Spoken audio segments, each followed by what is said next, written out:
Salut mes chers élèves, dans notre cours d'analyse d'aujourd'hui, nous allons apprendre à calculer la dérivée d'une fonction avec la fonction logarithme népérien.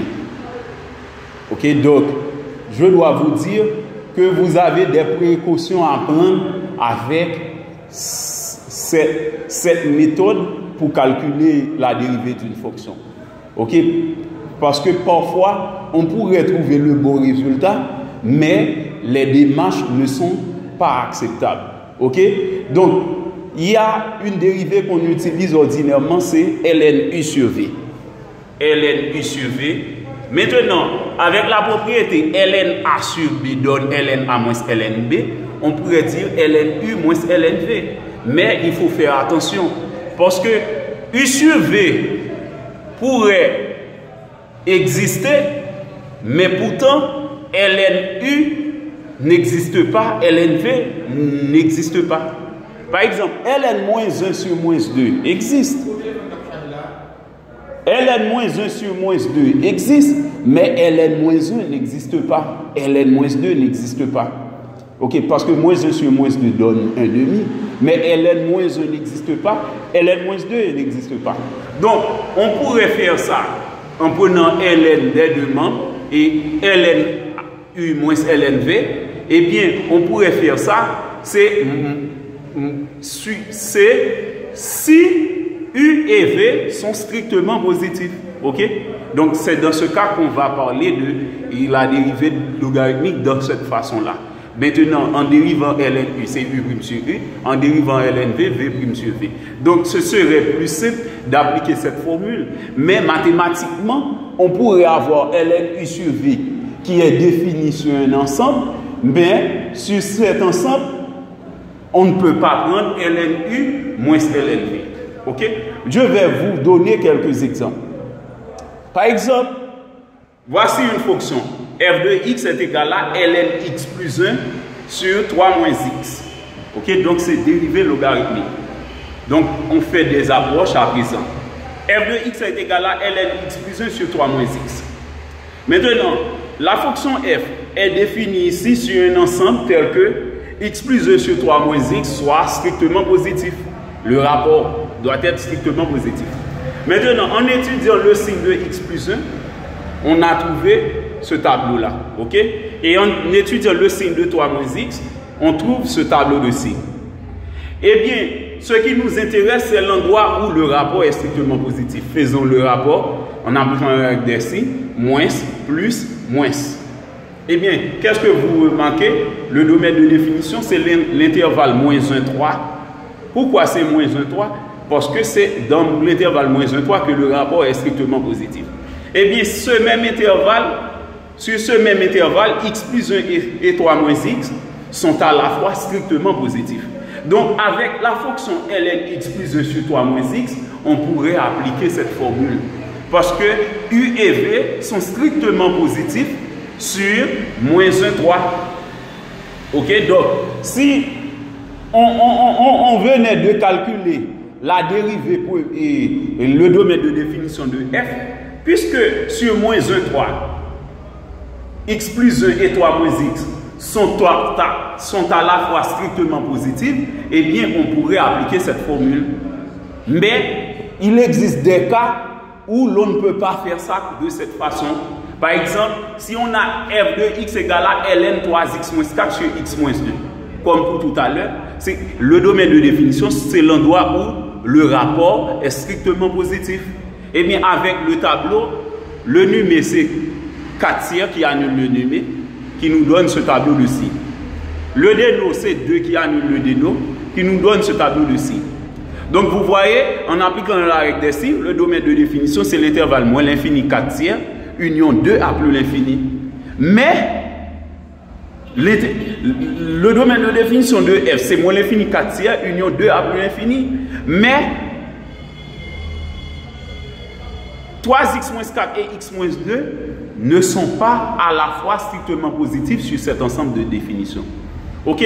C'est seulement sur 2 à plus l'infini qu'on pourrait appliquer cette formule pour f de x. C'est seulement sur 2 à plus l'infini. Ok? Parce que c'est sur 2 à plus l'infini que 3x moins 4 et x moins 2 sont à la fois strictement positifs. Et bien par conséquent, on peut dire parfois, pour éviter des contradictions mathématiques, ok, pour éviter de dire des sottises, on applique ordinairement la formule générale ln u à pour dériver u' sur u. Ok? Donc on pourrait appliquer la formule ln u sur v prime est égal à u' moins v' sur v. C'est dans le cas où on fait choix d'un intervalle où u et v sont à la fois strictement positifs. Par exemple, si on nous avait demandé de trouver la dérivée première de f ici sur l'intervalle 2 à plus l'infini, eh bien on pourrait appliquer comme bon l'ensemble cette formule. Ok? On pourrait appliquer ça. Ok? On pourrait appliquer comme bon l'ensemble cette formule sur 2 à plus l'infini. Mais sur l'ensemble de définitions, c'est impossible d'appliquer cette formule en faisant cette démarche. Ok? Même que ça va donner un bon résultat quand même, parce que c'est un dérivé, et c'est une dérivée unique que la fonction f possède sur son ensemble de définitions. On va trouver quand même un bon résultat, mais avec de mauvaises démarches. Ok? Donc en mathématiques, ce ne sont pas les résultats qui sont toujours les plus importants. Ok? Ce sont les démarches. Ok? Le résultat n'est pas toujours le plus important en mathématiques, mais ce sont les démarches. Il ne faut pas contredire à quelque chose, à un théorème qui a été déjà établi. Ok, maintenant, nous allons à présent appliquer cette formule et cette méthode pour calculer la dérivée de certaines fonctions. Ok, donc nous allons effectuer des dérivées logarithmiques. Ok, comme on dit dans le grand titre, dérivée logarithmique. Voici un exercice. Calculer les fonctions dérivées des fonctions suivantes définies sur i. Ok, donc ces fonctions-là sont définies sur i. Pourquoi a-t-on fait choix d'un ensemble i? C'est parce que on ne peut pas avoir la dérivée logarithmique dans tous les cas. Parce que peut-être aura-t-on avoir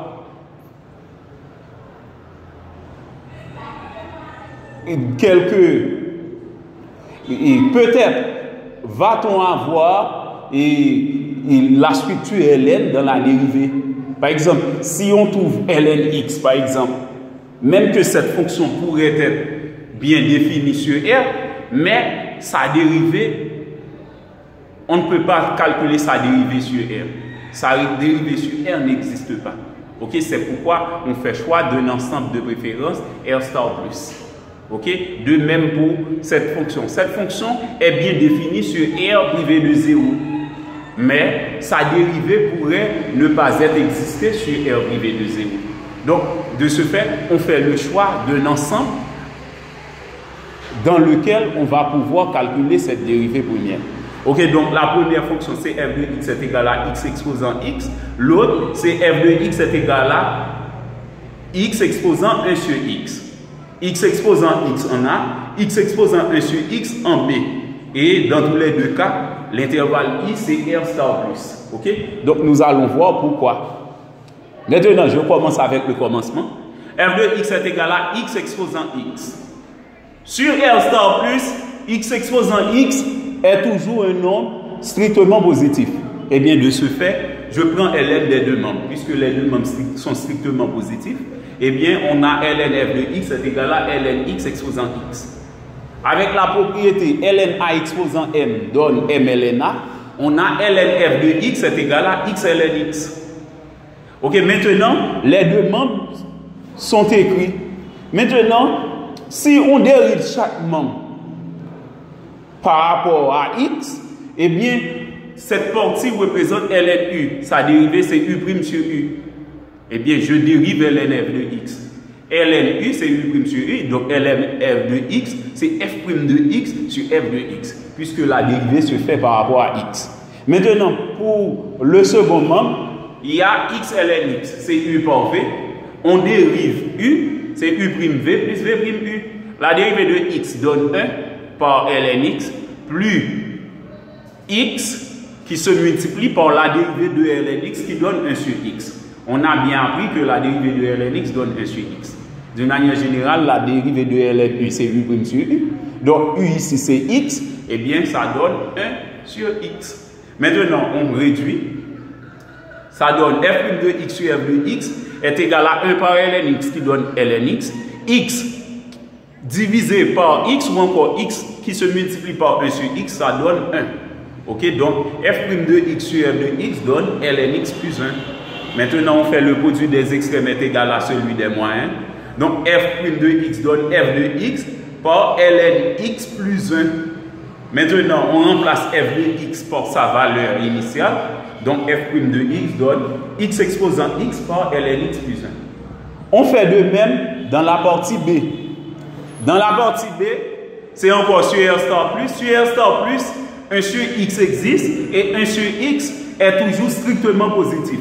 Et x est toujours strictement positif. Donc, f de x est une fonction strictement positive. Et bien, par conséquent, on peut prendre ln des deux membres. Je prends ln des deux membres. Donc, ln f de x est égal à ln x exposant 1 sur x. Avec la même propriété, ln a exposant m donne m ln a. On a ln f de x est égal à 1 sur x par ln x. Maintenant, on dérive chaque membre par rapport à x. Ici, c'est ln u qui donne u' sur u. ln f de x, f' de x sur f de x. Maintenant, 1 sur x par ln x, c'est u par v. U par v, c'est la dérivée de 1 sur x qui donne moins 1 sur x carré par ln x, plus 1 sur x par la dérivée de ln x qui donne 1 sur x. Ok? On a à présent f' de x sur f de x est égal à moins 1 sur x carré ln x. Donc, dans les deux cas, on va avoir x carré au déno. Eh bien, je conserve x carré au déno et maintenant, je fais le produit. C'est moins ln x plus 1 sur x carré. Je conserve le déno x carré. Ok? Donc, maintenant, je fais le produit des extrêmes est égal à celui des moyens. Eh bien, ça nous donne f' de x est égal à moins ln x plus 1 ou encore 1 moins ln x sur x carré par f de x. Maintenant, on remplace f de x par sa valeur. En remplaçant f de x par sa valeur, c'est 1 moins ln x sur x carré par x exposant 1 sur x. Puisqu'on a x exposant quelque chose ici et x exposant quelque chose au déno, eh bien, on applique la propriété exponentielle a sur exponentielle b, ou encore a exposant n sur a exposant p, c'est a exposant n moins p. Donc, on fait 1 sur x moins 2. Et maintenant, je fais le déno commun.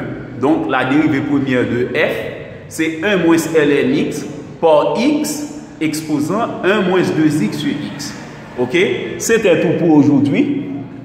Veuillez me laisser vos commentaires et n'oubliez pas de vous abonner. Merci et bonne journée.